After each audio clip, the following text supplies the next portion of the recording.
Hello, my name is Philip Totaro. I'm the founder and CEO of market research firm IntelStor. Welcome to your weekly dose of truth to power.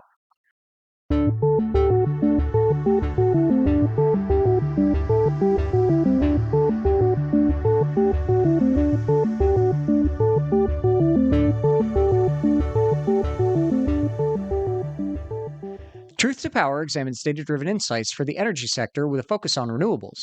On this week's episode, we're looking at feed in tariffs, public finance, and capital efficiency of the global hydropower market from the IntelStor Future of Renewables report. Hydropower is unique amongst renewable energy in that over time, the cost of energy is actually increased, while most renewables have seen a substantial drop through economies of scale. This can be attributed to the cost of refurbishment or repowering of aging equipment over, the decades that some of these facilities have been in service. While hydropower has tickled being competitive with both petroleum and natural gas more recently, it should be clear that the trend on cost of energy is gently increasing over time from below $50 a megawatt hour in the year 2000 to more than $57 per megawatt hour in the most recently reported period.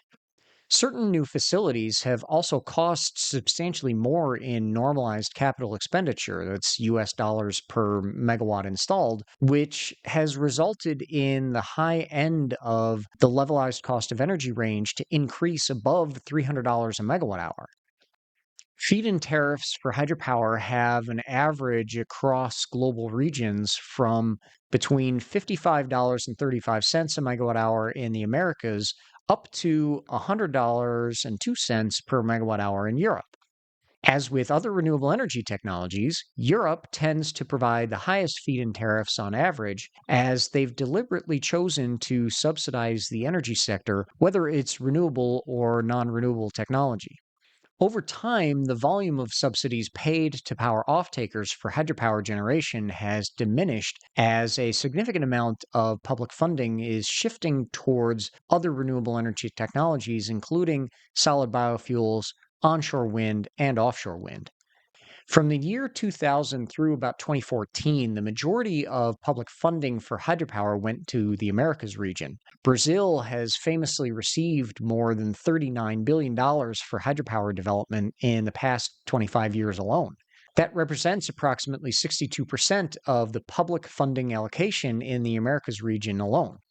Since 2015, there's been a shift away from funding in the Americas towards more public funding in Africa and the Middle East in order to help the public private partnerships, which have been formed to try and bring the region on par with the rest of the world in terms of renewable energy capacity installed. Africa and the Middle East has received 27.4% of total public funding in the past 5 years of the reporting cycle. And with a total of $170 billion for hydropower since the year 2000, the industry has seen some of the best support for both project development as well as refurbishment and repowering over the years, which is where the bulk of that public finance goes. In the past 5 years, the Asia Pacific region has actually seen slightly more funding than Africa and the Middle East at a total of 7.87 billion or 29.13% of the total public funding spent. Europe has lagged behind the rest of the world with only 22.2 billion in total out of the $170 billion allocated, but they have made the most of what they've received by building more modest projects which had reasonably good project economics and a faster payback time frame that was based on the high feed-in tariffs that they enjoy in the region.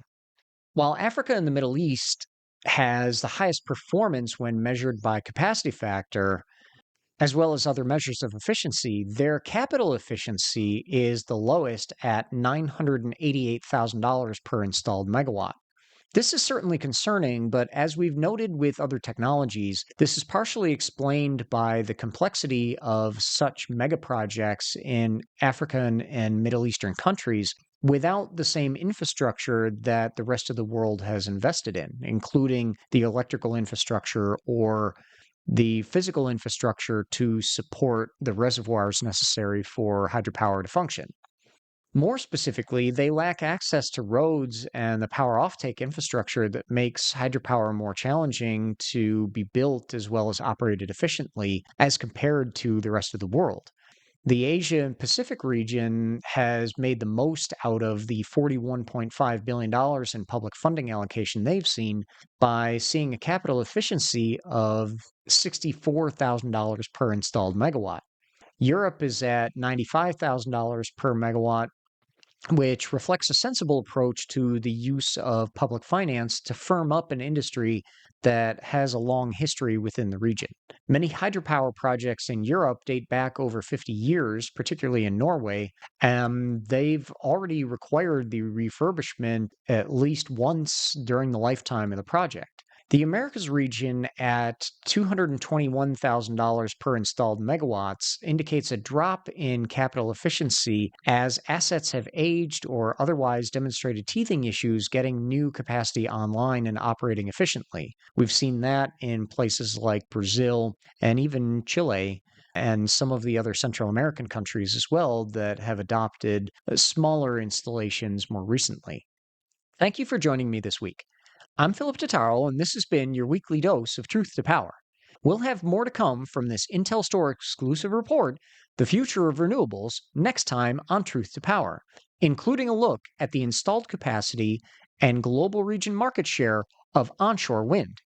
In the meantime, you can follow us on IntelStor's YouTube channel, as well as your favorite audio platforms. And visit www.intelstor.com to join more than 300,000 subscribers to our renewable energy data solutions. We're adding subscribers faster than ever, so don't miss out. Register today. A full analysis of the global renewable energy market is available to online subscribers of this new exclusive IntelStor report, The Future of Renewables. And tickets are on sale now for the next Wind Summit event in Houston, Texas on November 3rd and 4th, 2026. Visit www.windsummit.org and join hundreds of your industry colleagues to discuss all the latest trends in O&M. We've got speakers and panelists lined up from companies like NextEra, EDPR, EDF, Pattern Energy, ExxonMobil, WEG, and more. So don't miss out. Register today. We hope to see you there.